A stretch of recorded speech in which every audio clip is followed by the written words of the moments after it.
429. Pranan praneshu juhvati. Through prana, I offer the prana. Which is what we do, right? I am offering my prana to Sri Krishna. How am I offering it? The agency is my prana. So, pranan praneshu juhvati. Through prana, I offer prana. Through yagyam, I do yagya. यज्ञ के द्वारा मैं अपने आप को पवित्र कर रहा हूं. I'm purifying through that fire of purification. I'm using it every time to create a virtuous cycle. So I do yajna and my yajna is being purified. Through sacrifice, I do sacrifice.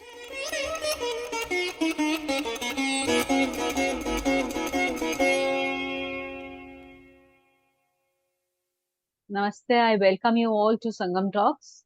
Most welcome, Dr. Parikshit Singh. I'm very happy to introduce again Dr. Parikshit Singh with us, who has spoken earlier on Sangam Talks on the Veda. He is an MD, board certified in internal medicine, is a CEO of Access Healthcare. He's an essayist, a story writer, a translator, and medical educator. But most of all, he's a poet and a philosopher. So whether it is healing a patient, running a business, or writing haiku, Dr. Parikshit Singh is always looking for that perfect expression of spirit in matter. And this is his unique and consistent signature in all his works. From among his many published works, which include 7 anthologies of poetry in Hindi and English, today he shares parts of the chapter 4 of the Bhagavad Gita that bring out the deeper meaning to the hymns of the Veda. Most welcome, Dr. Parikshit. I will ask you to introduce your topic. Take on the talk. Namaskar. Today's topic is Sri Krishna on Veda. And I think it's extremely important because both Veda and the Gita are probably the two most important revelations in our Indic Shastra and literature, along with the Upanishads. The Veda is, of course, called a Shruti because Shruti means that which is heard. And it is in the inspired consciousness of our ancient forefathers, the rishis, that these mantras, these riks were heard, which they compiled later, and they called it the Veda. Veda, of course, means to know, related to other words from Latin. You might have heard of the word video, of course. So Veda is related to that. So Veda is one of our most revered scriptures, our foundation of our culture.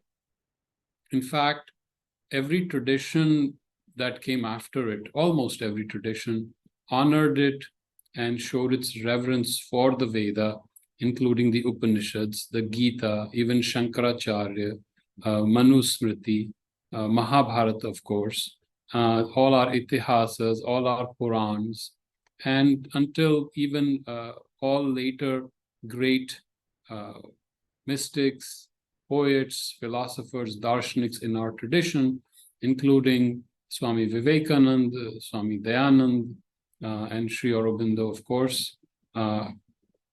And the issue with Veda that has happened, unfortunately, in our tradition is we have consigned it to what is called Karma Kanda.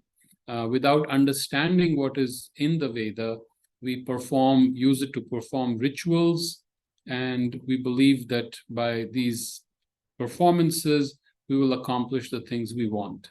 And that is why in our traditions, in our darshana, when someone wants to understand what Sanatana Dharma is, what are they referred to? They are referred to the Upanishads, the Brahma Sutras, and of course the Gita. And over the last few millennia, we have forgotten what the Veda actually contains.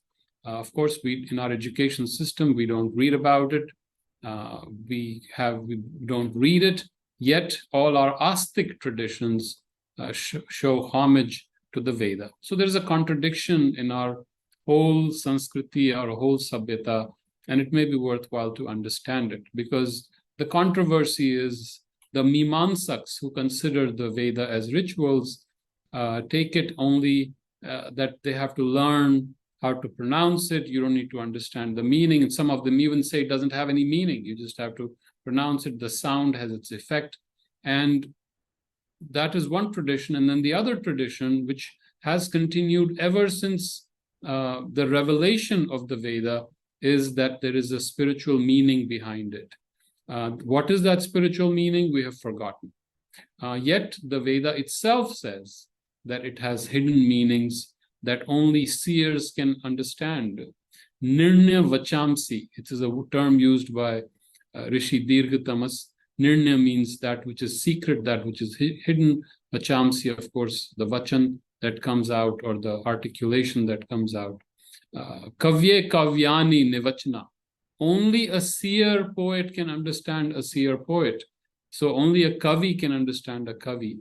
And he says this. A kavi does not mean just someone who writes poetry.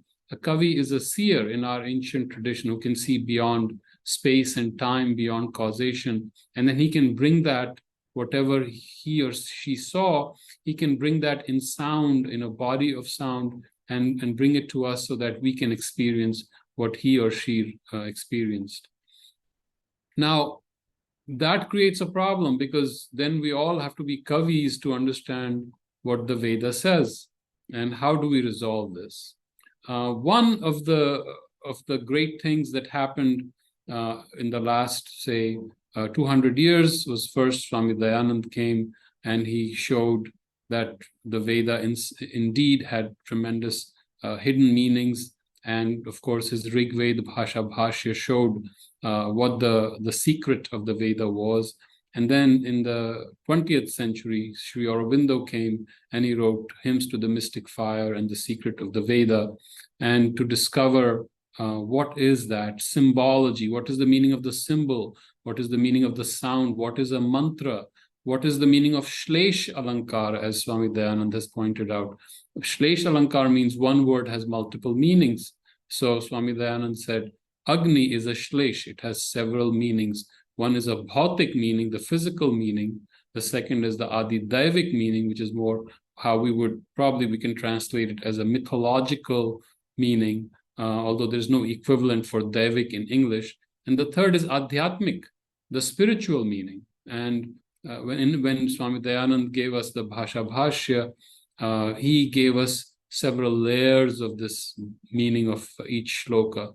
And Sri Aurobindo, of course, wrote The Secret of the Vedas. He used the modern approach with linguistics to try to understand. He did what is called comparative linguistics. He compared various languages, ancient Greek, Latin, and our Sanskrit, because Vedic Sanskrit is the oldest language we have. Humanity, the language it contains, which still carries to this day, which we can use, we can speak the way it was spoken at that time, is what is called Vedic or Vedic Sanskrit. So Sri Aurobindo, being a master, a scholar of languages, he found connections between the Vedic Sanskrit and then other languages, which are nowadays called the Indo-European languages.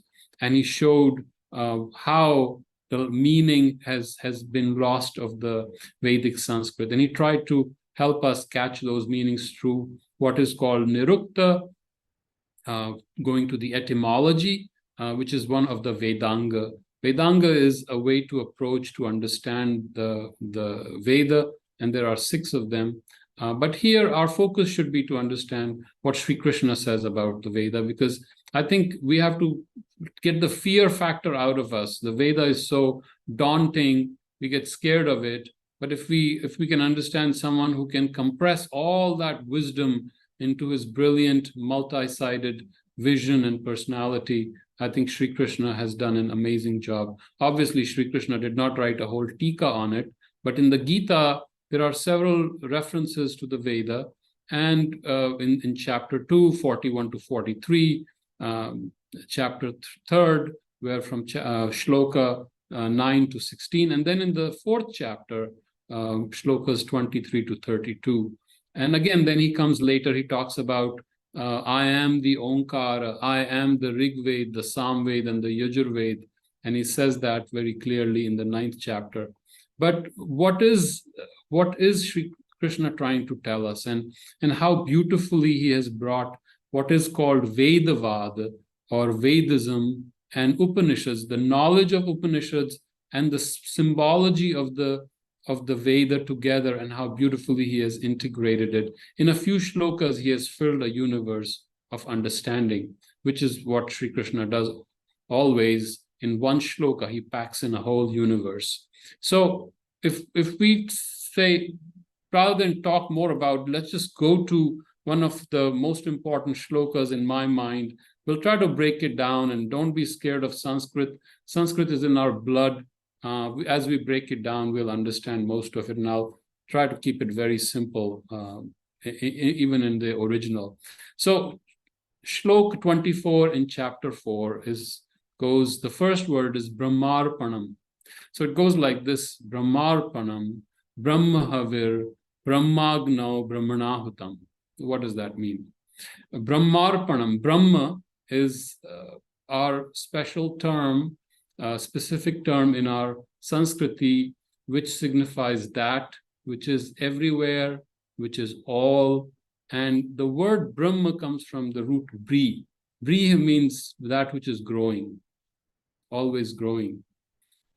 And this is usually I always believe that it is the Rishi's awareness which is expanding when he experiences the Brahman. That's where the root came from. Although there are other theories, according to another commentator, Bri sounds like the roar of a lion. So Brahman came from the roar of the Rishi discovering something beautiful. Whatever it is, Brahman is that which is eternal, which is infinite, which is timeless, and which is universal. This is our understanding. That which never changes, in which the whole universe is contained. The equivalent in Veda, the term would be Sat. Sat is that which will never change, which will abide always, which will never be destroyed, and which is from which comes the word Satya. So Brahman is that which is all knowledge. What the term that we use, omniscient, omnipotent, omnipresent, it's present everywhere, knows everything. It has all the power, and it's omni-existent, it's existing everywhere. All these variations in our life, every form, every akara, every rupa, is only Brahman. And of course, from this, the Upanishadic statements, Tattvam Asi or Ayam Atma Brahma, come, which are very important. But let me focus back on what Brahmarpanam means. So Arpana means giving. Arpan can mean something you give, or Arpana also means giving. And the concept of the yajna is a central concept in the Gita. He has used the symbol, Sri Krishna has used the symbol of the yajna beautifully again and again. And when Sri Krishna says yajna, it has a very simple meaning. It is surrender. It is giving everything one has to the divine. Not only does one give everything to the divine, well, one also gives the possessiveness. So one is my possessions, I give what I have, but even the feeling that I own them, even that I give to the divine. And eventually I give myself to the divine. I give my aham bhav to the divine. And that is the meaning of yajna, offering everything. Yajna is not a fire that you burn and you throw ghee in it and you throw some samidha in it. And of course, then you chant some mantras and you have, you will get what you asked for. You will get cows or horses or children or victory. That's a very childish way of looking at the yajna. But to Sri Krishna, and this is the original concept of yajna is Vishnu. The original understanding of yajna is Vishnu, yajna is Shiva, yajna is dharma, yajna is yoga. But Sri Krishna makes it very simple for us. Let's just follow what he says. Yajna to him is complete surrender to the divine, including oneself. So Brahmarpanam, the giving is Brahma. Then he says Brahma Havi, what you give in it, what you throw in the fire, the divine fire, is also Brahma. Brahmagnau, Agnau, Agni, in that fire itself is Brahma. So the offering, the action of offering is Brahma. What you are throwing in the fire or offering in the fire is Brahma. The fire itself is Brahman. And the one who is offering himself or herself is Brahma too. Now look at how beautifully he has captured the unity of the Veda. The Veda uses the term constantly. One of the key terms in the Veda is Ekam Sat, one truth. And constantly, Ekam Sat Bahuda Vipraha Vadanti. There is one truth, and different wise people call it by different names. This is a very famous phrase from the Veda. And of course, in the Upanishads, you have words which are not symbolic, but which carry the wisdom. So Veda carries symbols. It is poetry. It is kavya of the highest order. Upanishads is that wisdom, that intuition, that vijnana that is given to us. But Upanishad is honoring the Veda, but it's expressing it in a slightly different way so that our intellect can understand. But Sri Krishna takes it and Sri Krishna makes it practical.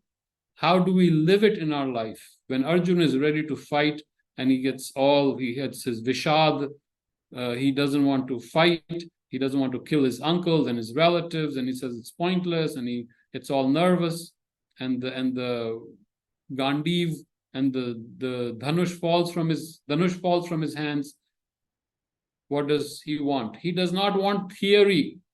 He tells Krishna, don't give me theory, give me a dharma by which I can live, by which I can do. If I need to leave this Kurukshetra, Dharmakshetra, I leave. If I need to fight, then show me, give me that dharma, because Arjuna has lost the dharma. Sri Krishna gives him that dharma and makes all the knowledge of the Ved and Vedanta available to him in very beautiful shlokas in beautiful manner. So here, what he has said is, think about it. Not only is the physical, the thing, the object that is being put in the fire, not only is that Brahman, the action is Brahman, the energy in which it is going is Brahman, and the one who is offering all that is Brahman itself. This is again, all reality is Brahman.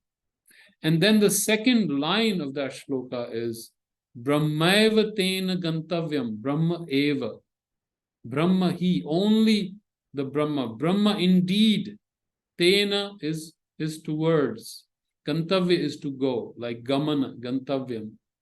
Brahma karma samadhina. This is a beautiful word that we all can understand, and this goes to the central understanding of the Gita, is karma done for Sri Krishna in his consciousness, which he calls Brahma karma. So when we do our work for ourselves, that is the human karma. But when we do that action as a nimitta, in samata, surrendered to Sri Krishna, then it becomes Brahma karma. In this Brahma karma, in this bhava, that itself, according to Sri Krishna, is samadhi. Sri Krishna does not tell Arjuna to go somewhere and sit in the forest and withdraw and go into his silence of the Atman and go into samadhi. Brahma karma samadhina. So that action that we are doing every day, right now, what action we are doing, if it's surrendered to Sri Krishna, it is Brahma karma. Whenever we do such an action in his consciousness, surrendered to Sri Krishna, to the Purushottama, that is a samadhi that will take us, indeed it will take us to Brahman itself. So Brahmaeva tena gantavyam, Brahma karma samadhina. And if you listen to the sound, how beautiful it is. Its poetry is amazing.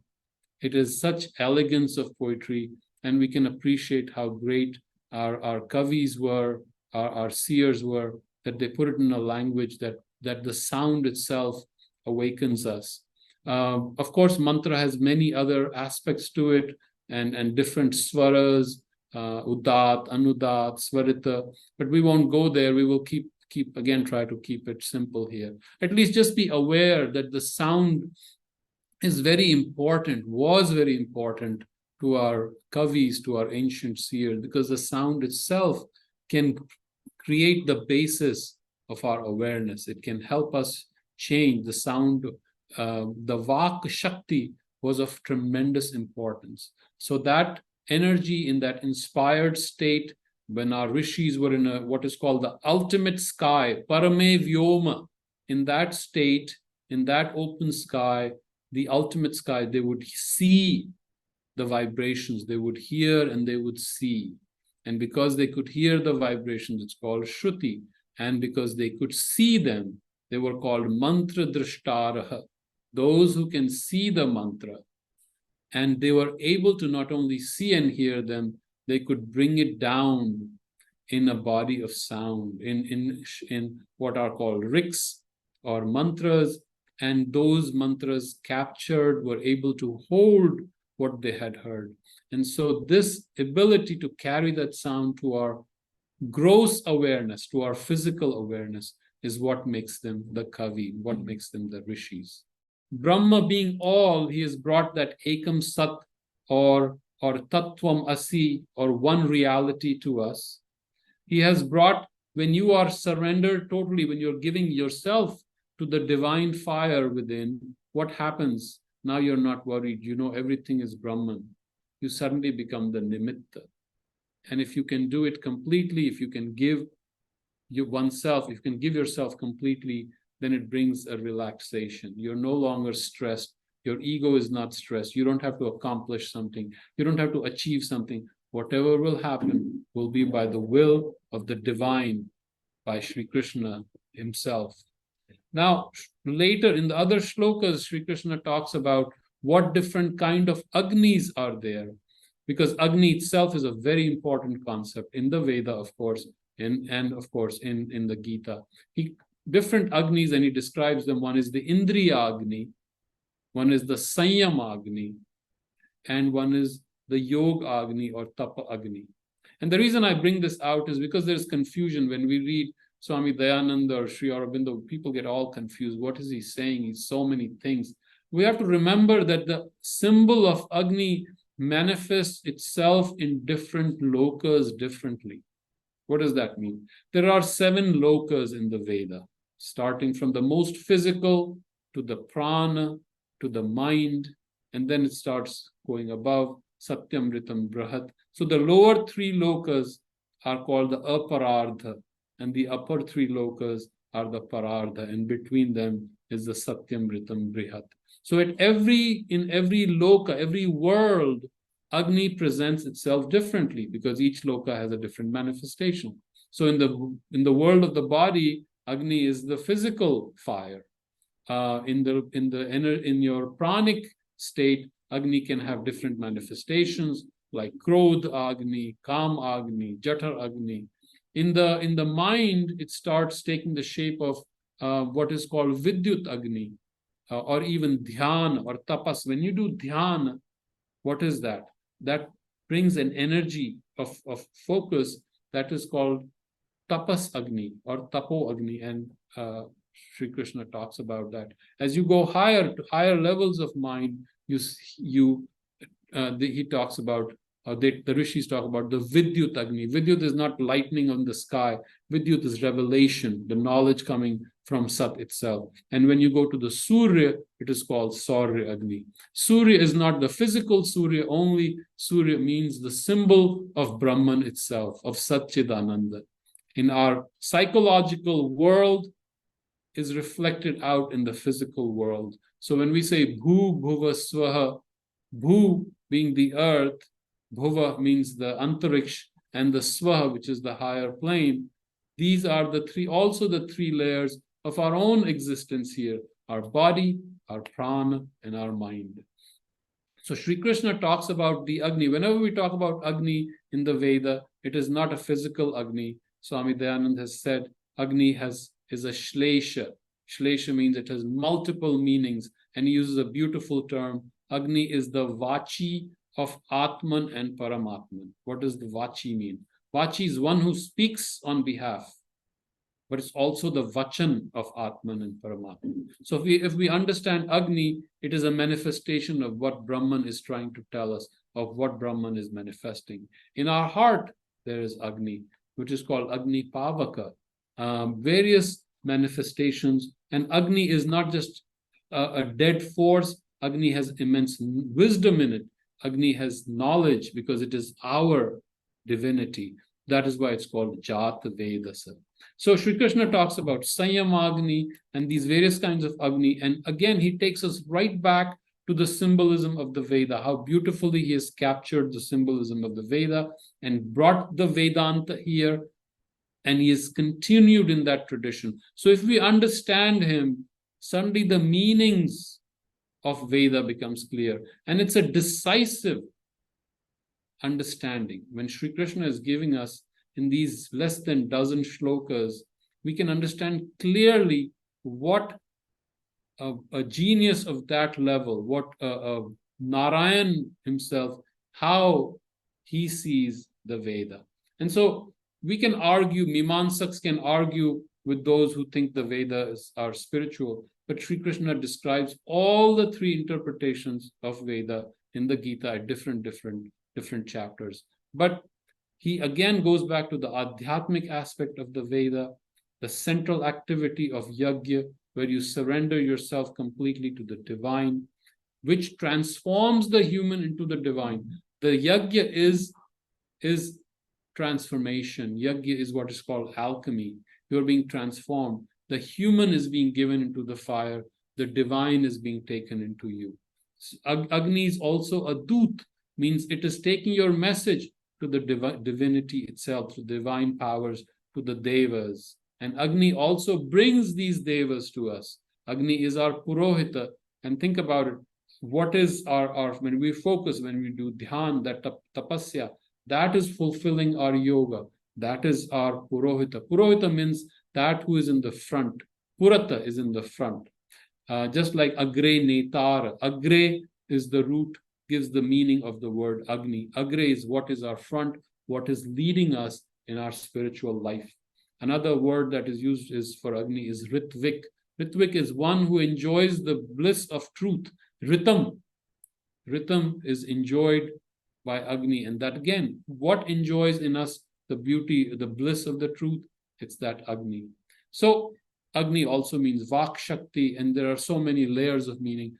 Sri Krishna says, what kind of yajnas are there? And Sri Krishna describes again in the shlokas, and you can read them 423 to 432. There is one is called, he calls it Dravya Yajna. Dravya, any material, when you put in the fire, that is Dravya. You can have some do Dravya Yajna, and Sri Krishna accepts that. Then he says the other Yajna is Tapo Yajna, your tapasya, your penance, your ascesis. You bring everything into focus, and you are totally almost like a laser. All your energies have come together, and he calls it Tapo Yajna. Then he uses the term Yoga Yajna, and that is a term for Yajna that has come to us later. Yajna also means yoga. But the highest, what Sri Krishna terms, the highest Yajna is what he calls Jnana Yajna. And this is the higher knowledge. In that higher knowledge, all the karma, parisamapyate, all the karma ends in that knowledge. So I know we have taken only one shloka. Every shloka we can talk about for hours, but I think this is just at least give us an idea of how wise, how great a genius he was, that he could give us the essence of the Veda in 9 shlokas. Of course, the Veda is more than 10,000 riks. You cannot compress it. It is our first Shruti. It is tremendous. It is beautiful.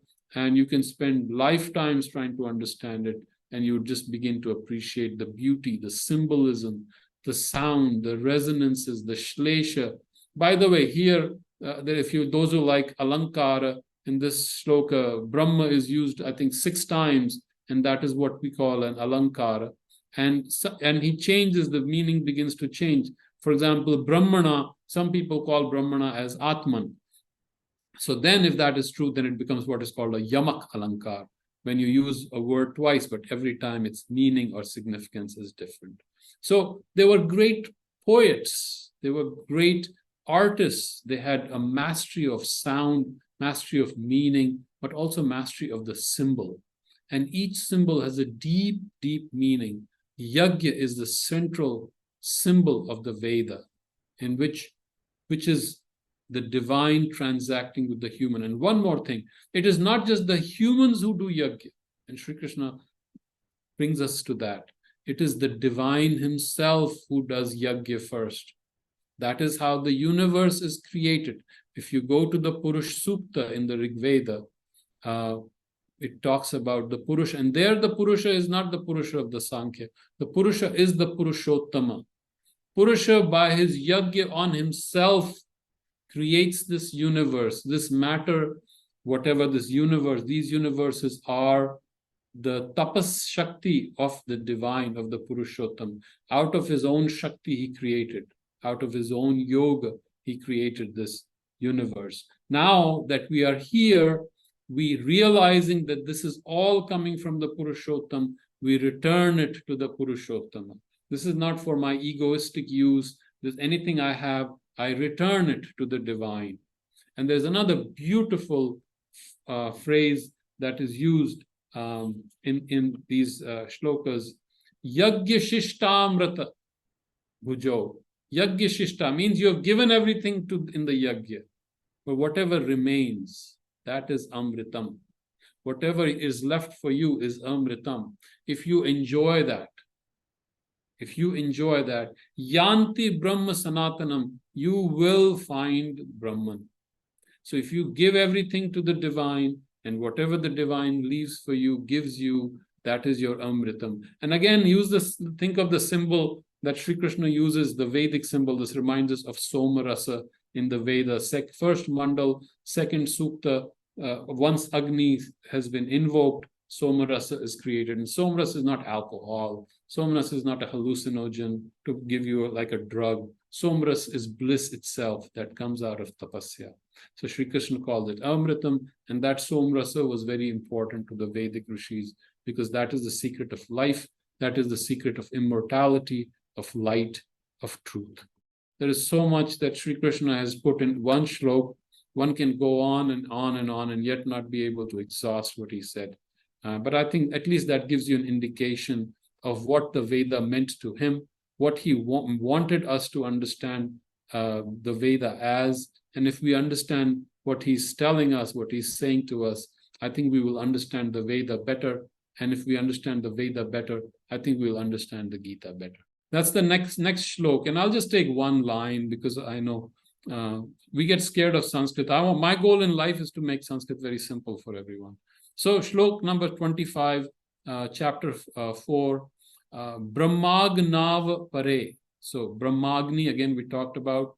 Sri Krishna says Brahma Agni. Brahma that is manifesting as Agni, but also Agni that is moving towards Brahma, that is taking us towards the Brahma Agni.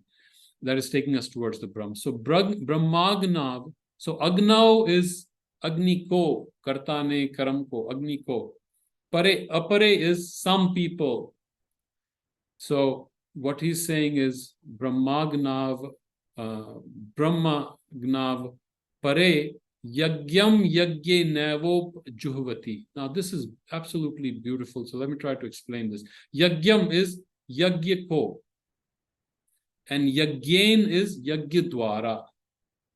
So you worship the Yagya through the Yagya. Upjuhavati is to worship. So Yagyam Yagyena, through the sacrifice, through the purification, I am offering that to the process of purification itself. This is multi-layered. Through the yajna, I'm creating the yajna. What does that mean? So it can, again, one you can say is yamak alankar. So I'm doing this yajna, and Sri Krishna is the Purushottam is purifying me through the yajna.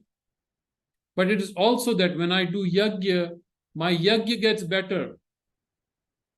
And so next time when I will do the yajna, my yajna will be even better. And through that yajna, my yajna is being purified. So, and again, he's used something like this later, which again is very powerful. 429. Pranan praneshu juhavati. Through prana, I offer the prana. Which is what we do, right? We offer, I'm offering my prana to Sri Krishna. How am I offering it? The agency is my prana. So, pranan praneshu juhavati. Through prana, I offer prana. Through yajnam, I do yajna. यज्ञ के द्वारा मैं अपने आप को पवित्र कर रहा हूं. I'm purifying through that fire of purification. I'm using it every time to create a virtuous cycle. So I do yajna and my yajna is being purified. Through sacrifice, I do sacrifice. And it is, and we miss it.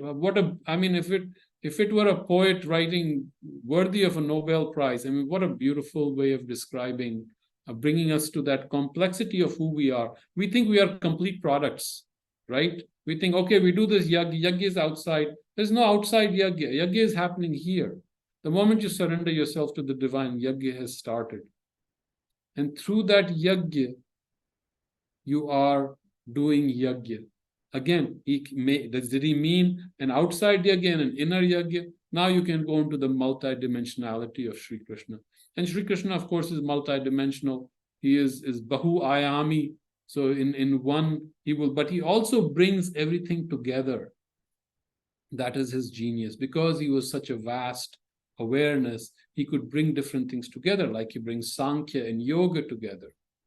He brings Veda and Vedanta together. He brings karma and jnana and bhakti together. He does not reject anything. Everything comes and becomes a part of his integral vision. So, I mean, there is so much more we can talk about, but if you want, I can give you another beautiful shlok that I alluded to earlier, and I just love it. Yajna shishta mrata bhujo yanti brahma sanatanam. Yajna shishta, you know, avshesh, shesh. So yajna shishta, whatever is left out of the yajna. Amrata, yajna shishta amrata.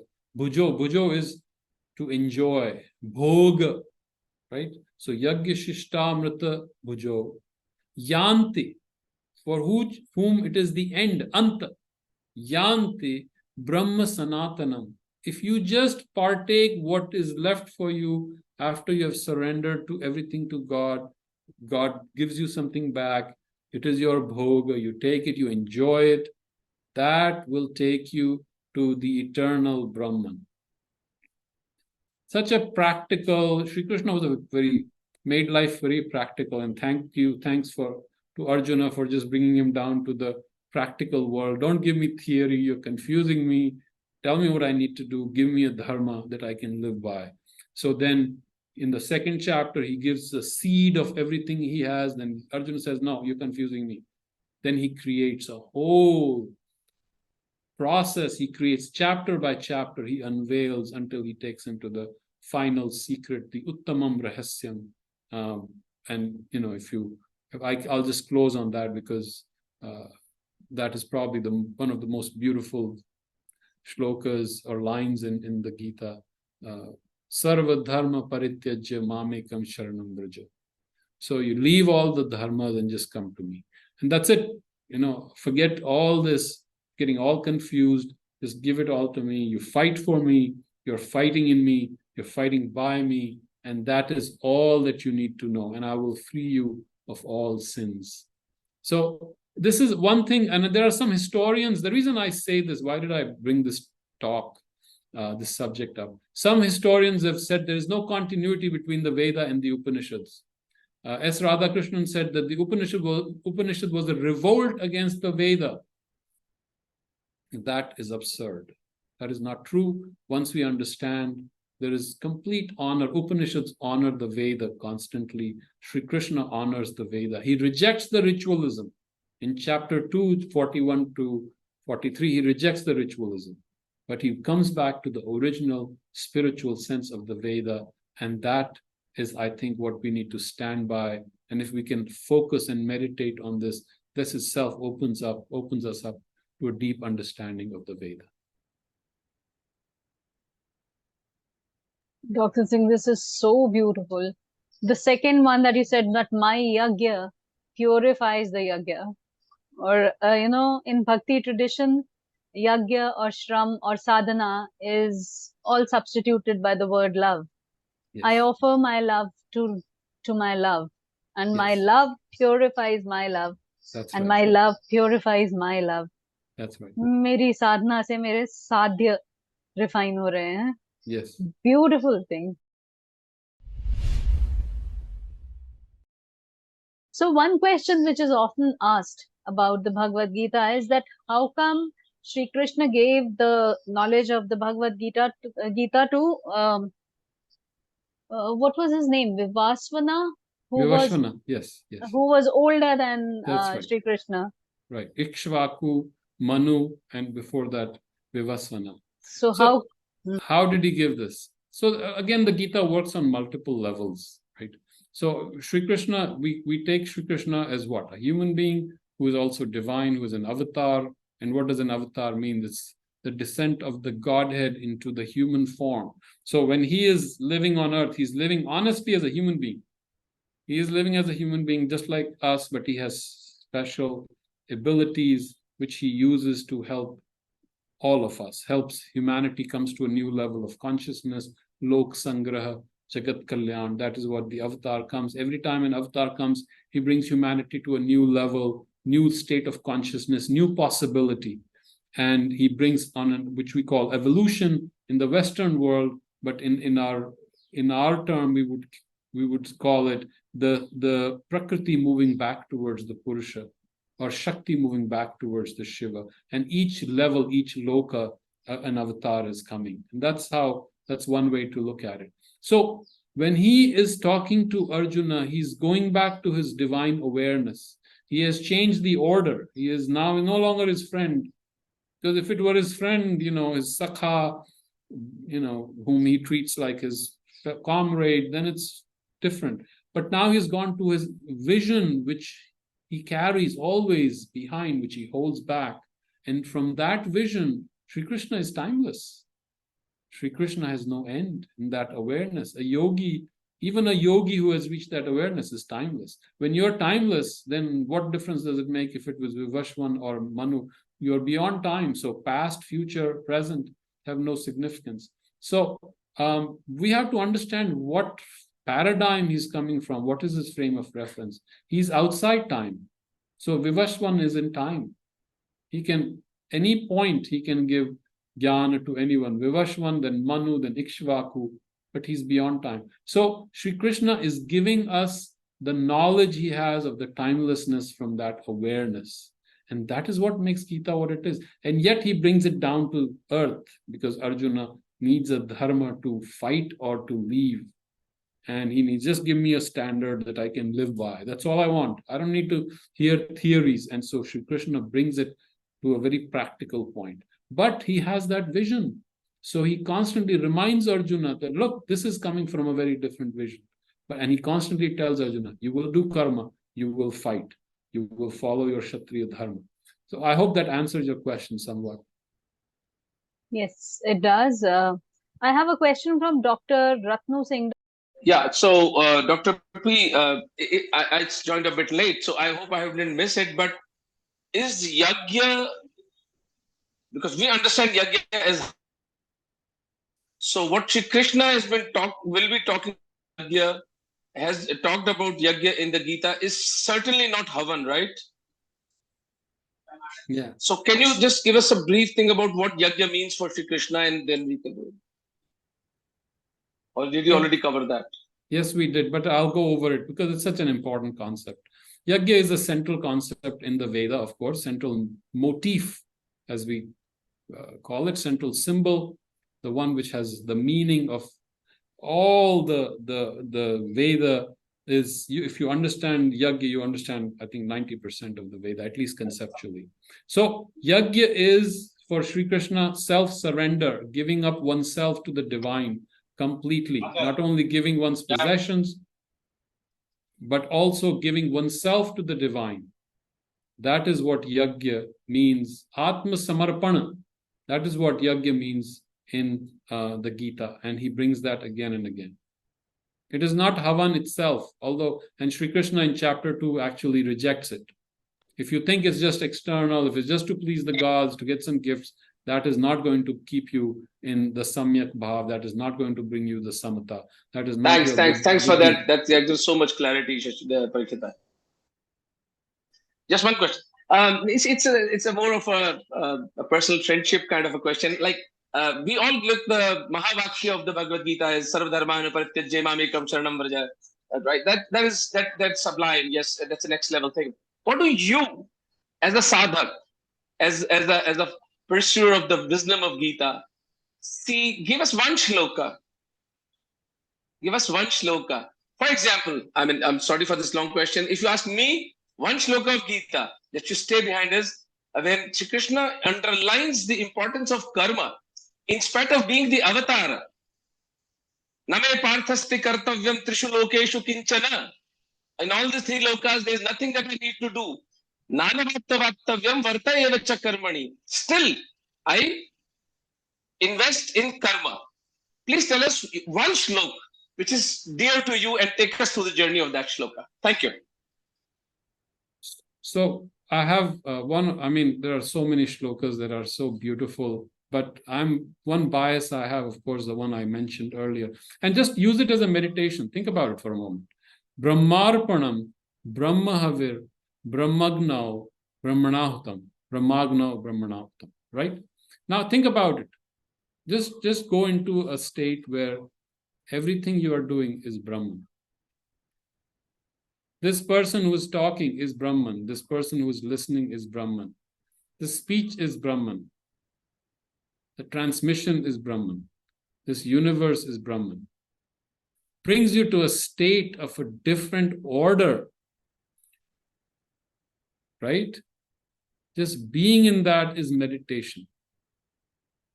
What else do you need after that? So it is dhyana by itself, and that is why we call it Gita Yoga. Just take one shlok a day at a time and just meditate on that. And you can go into layers of experience because it's experience at the end of it. This is anubhuti. This is not theory. He's not giving theory. And this everything, Brahmarpanam, while you're doing, understand that this very doing is Brahma. Havi, you're putting, whatever you're putting into the divine giving, this is yours. That is Brahman. That Agni in which you are giving is Brahman. And Agni here we've talked about is the divine awareness or the divine love or the tapas shakti or the Atman, as Swami Dayananda has pointed out. And Brahmanahutam, this being that is offering is Brahman too. What happens to that mindset? Immediately you go into a tailspin. You can no longer think of Omendra seeing patients in his clinic and asking a question. The only thing is, it is a surrender. You do it as a yajna. You do it as a surrender to Sri Krishna. And immediately everything becomes Brahman. Because there is no separation. Sri Krishna is Vyakta and Avyakta, as we have discussed in the past. Sri Krishna is the personal and the impersonal. Sri Krishna is the Sakara and the Nirakara, Nirguna and Saguna. He includes the Purusha and the Prakriti, the Kshara and the Akshara, and the Para Prakriti and the Apara Prakriti. All of that become the Purushottam, and all that is here right now. Now think about it. Now stay in that dhyana, and you are toast. Your goose is cooked, as they say. Why does Krishna say surrender? Krishna is everything. You say Krishna is Brahman, and Brahman is everything. He is the Yuga Purusha, Yogi, he is the supreme being, and everything is in him. Then where the question of surrendering? Surrendering means you have already bifurcated. That means more than one. When there is only one, where is the question of surrender? You just are. Can you please comment? That's what I feel. That's a beautiful way of looking at it. And actually, what are you surrendering? You're surrendering the aham bhava.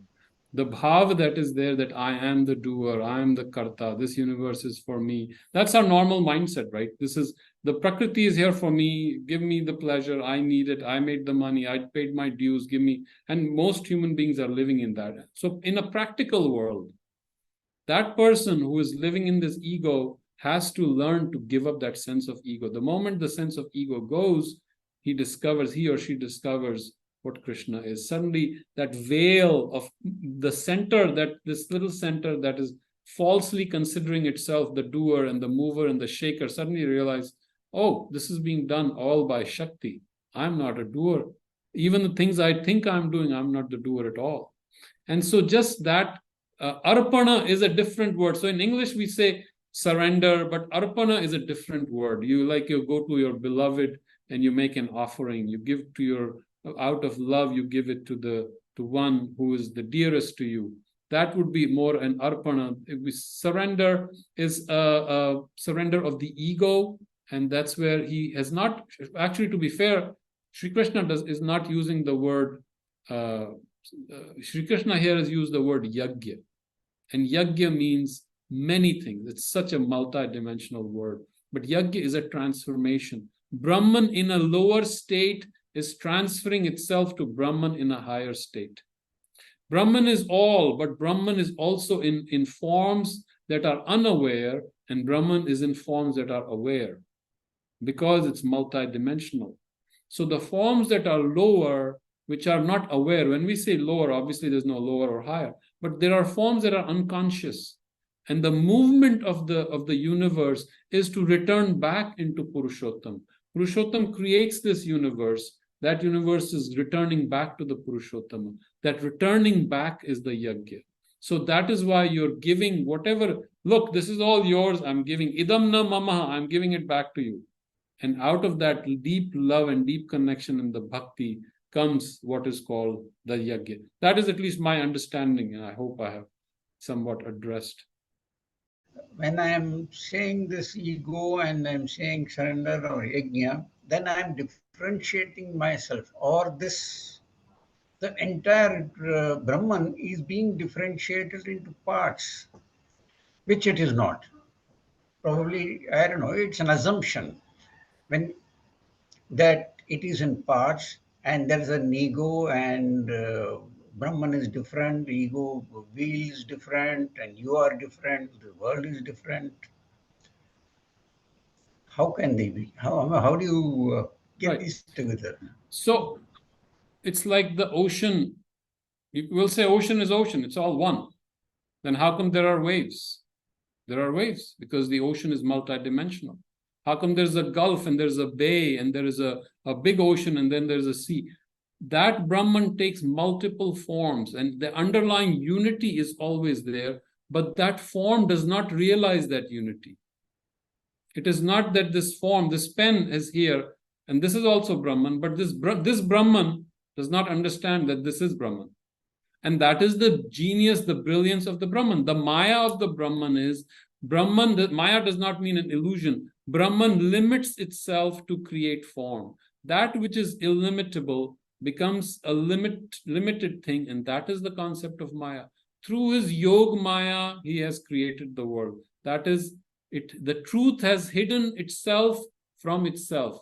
Ritain ritam apihitam dhruvam. The truth has covered itself. Now, what you are saying is absolutely right. All is Brahman. So basically, we don't have to do a thing because the yoga is already being done. The Prakriti is already doing the yoga. But tell that to Arjuna, to whom it is life or death. He's sweating, he's dizzy, and you'll tell him it's all Brahman. He'll say, please, leave me alone. Tell me what I need to do. Do I need to fight or do I need to leave? In his state, even though he's Brahman, in his state, he needs a clear answer. It's like that story Sri Ramakrishna said about the Mahavat Brahman and the Hasti Brahman, where the Guru says all is Brahman. So this elephant is coming on the road and he says, oh, Brahman is coming, I'm fine. But the Mahavat is saying, oh, move aside. And the disciple doesn't listen. And the Hathi gives him one kick and the Hathi moves on. And he goes to the Guru, what are you teaching me? I got hurt. He said, you idiot. Yes, the Hathi is Brahman too, and you said this is Brahman, but the Mahavat Brahman is telling you to move aside. Why don't you listen to that Brahman?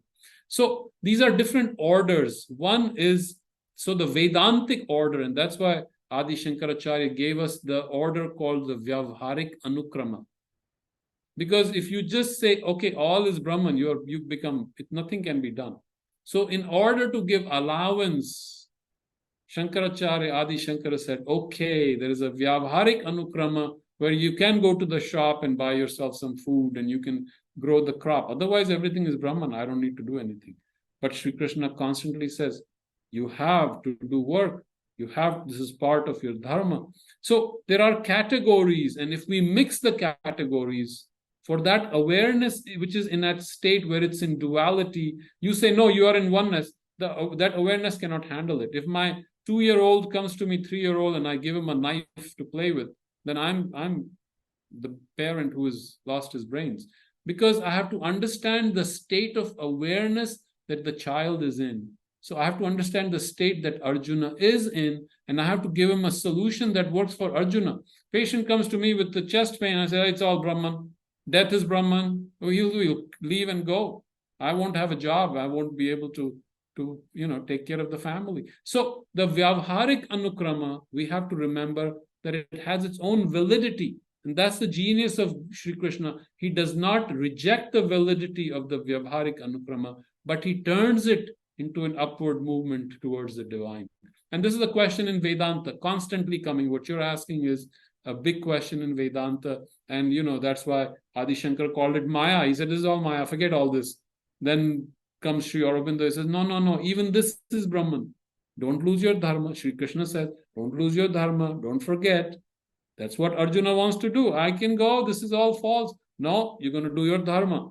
And that is part of your yajna, of your yoga. Lord Krishna as CEO role in perspective of Bhagavad Gita, spreading management concepts. Can you pour some light on this, please? Yeah, it's actually, I know a friend of mine who wanted to write the management of Gita, but he got so deep into Gita, he forgot the management, and he's writing another book on Adhyatma, which is not management.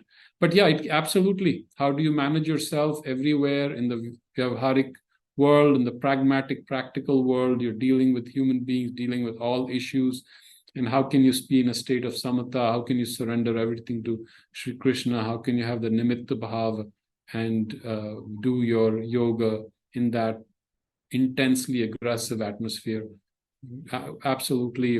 I think there have been some books on the Gita management, but I think I've heard of them. I've never read them.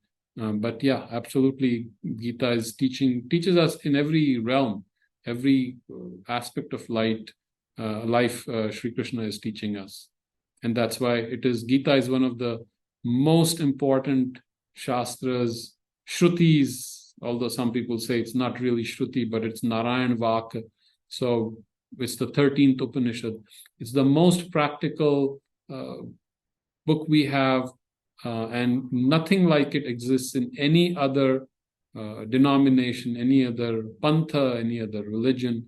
And if we can just absorb what it says deeply, our lives will be transformed, and our nation will be transformed, and the world will be transformed.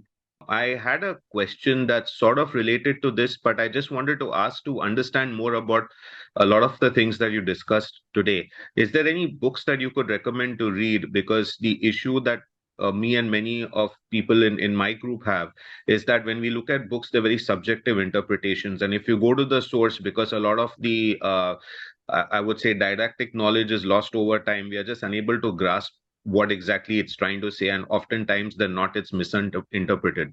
So I just wanted to ask that if there are any books that you would recommend, at least at for those who are sort of beginning their quest in this arena. Thank you.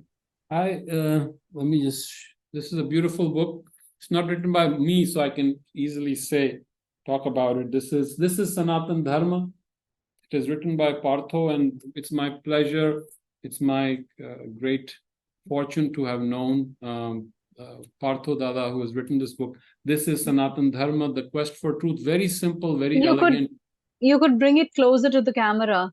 Okay, let me see. I don't know how to do that. Maybe this. Yeah. Okay, right. This is Sanatan Dharma.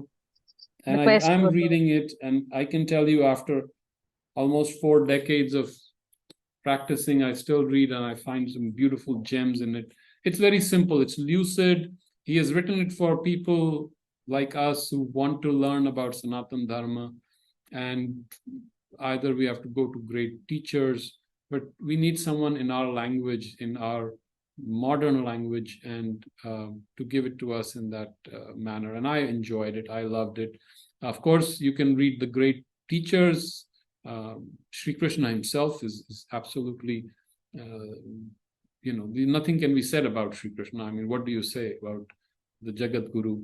I love reading Sri Aurobindo. I love reading the Mother, Maharshi Ramana, Nisargadatta Maharaj. They are very beautiful. But I understand what you're saying, because it's the practice. Someone at our level to say, okay, this is the issue, and this is the issue, and this is the challenge. And this is a book that I think might be very useful. And if you ever want more, I'm happy to recommend more. The Mother has beautiful books, very simple and direct. Mother Pondicherry, simple, very elegant, no complication, just like a mother teaching her children. Boom, just do this. Those are very useful to most people that I know. But you can start with this. This is Sanatan Dharma. It's available, I think, online. And if you have a difficulty, just let me know and I'll get you a copy. Sir, one last question from me. Bodh means Bodh means awareness, that kind of realization. Buddha means Bodhidharma. Do you see a difference between Buddhism and Vedanta? I do not, but there are many people who kind of reject Buddhism because it is not Vedanta anymore. So let's if we can, Buddhists will never accept that. Well, maybe enlightened Buddhists will accept it. So what did the Buddha really do? I mean, the Buddha dropped the ritualism of the Veda. Well, what did Sri Krishna do? He dropped the ritualism of the Veda. What did the Buddha do? He brought it to the language of the time. He took it away from the control of a few who had taken over. This is it. You cannot even read it. You cannot learn it. We will tell you what to do. Again, the same control that comes in religion. He broke it all. He brought it to the very simple approach, and he made it, again, very practical. He does not discuss metaphysics. You ask him what is God, he doesn't even answer. You ask him, there's a story, someone went to him, is there a God? He says, no. Someone went to him, is there no God? No. So, because he's not interested in whether there's a God or not, he's interested in your brain that is carrying these concepts, and he wants to clear these concepts. So, but look at what he does. The psychology, he has adopted it in Buddhism. Just the fact of dhyana. Where is dhyana coming from? Buddha is doing dhyana, right? Buddha is awake. Where is that coming from? Indra is sending Mara to take him away from his path. Where is that mythology coming from? So the mythological world, the frame of reference, the paradigm is still the same dharmic paradigm that we've always had. So he rejected the ritualism, but he took the essence, and out of his own anubhuti, he brought out something in a very simple form. That is how I understand it. I see no contradiction. I've never seen a contradiction between the Buddha and the Vedanta. And he is beautiful. And if you see, they call themselves Gnostic, but what does that mean? I mean, that really, it's an external thing. I don't respect the Veda. Don't respect it. What are you about? And they have the same open dharmic approach that we have, the same approach, the fundamentals of reincarnation. Where does that come from? Karma, where does that come from? These are concepts. Bodh, where does that come from? So he took, again, like any Sri Krishna, when he took things from every pantha and brought them together and made them one. Now you can say Sri Krishnaism, he created another religion, but he's part of the continuity, and I see Buddha as part of the continuity. It's like to me, it's the Ganges, Ganga flowing, and it takes one more separate tributary and it comes back into the fold. It's the same water. In Veda would say it is the same water, which is the same energy and the same Shakti. Thank you so much. So I guess this brings us to the end of this hour. Thank you very much, and thank you the audience for joining.